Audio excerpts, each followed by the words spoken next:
एक बार फिर स्वागत है मेरे YouTube channel Khem sorry blog में।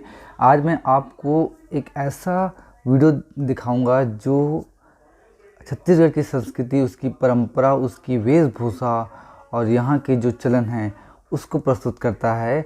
जो मैं हमारे गांव के बगल में ही एक डीजे डांस प्रतियोगिता आयोजन किया गया था, उसमें से मैंने बहुत सारे वीडियो क्लिप्स लिए हैं जिसको मैं अपने इस YouTube channel Khem sorry blog के माध्यम से आप लोगों को दिखाऊंगा। और प्लीज़ मेरे चैनल को अगर सब्सक्राइब नहीं किया तो सब्सक्राइब कर लीजिए और वीडियो को लाइक ज़रूर करें, क्योंकि यहाँ एक हमारी संस्कृति, हमारी धरोहर से जुड़ी हुई है। तो काफ़ी आपको यहाँ वीडियो अच्छा लगेगा और आपको मज़ा आएगा। तो प्लीज़ वीडियो को लाइक कर दीजिए और शेयर भी जरूर कीजिए। तो मज़ा लीजिए इस वीडियो का और हमारी इस संस्कृति की वेशभूषा का।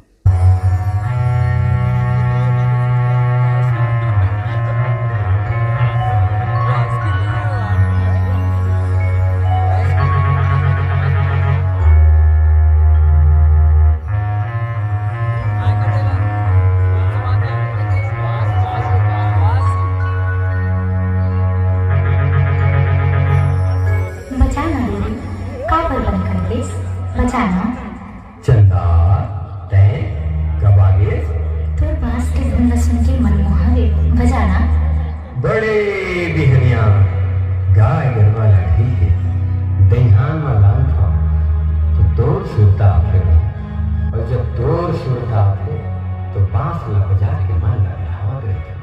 सुना था अब जब ते आगे तो बांस के गाता सुन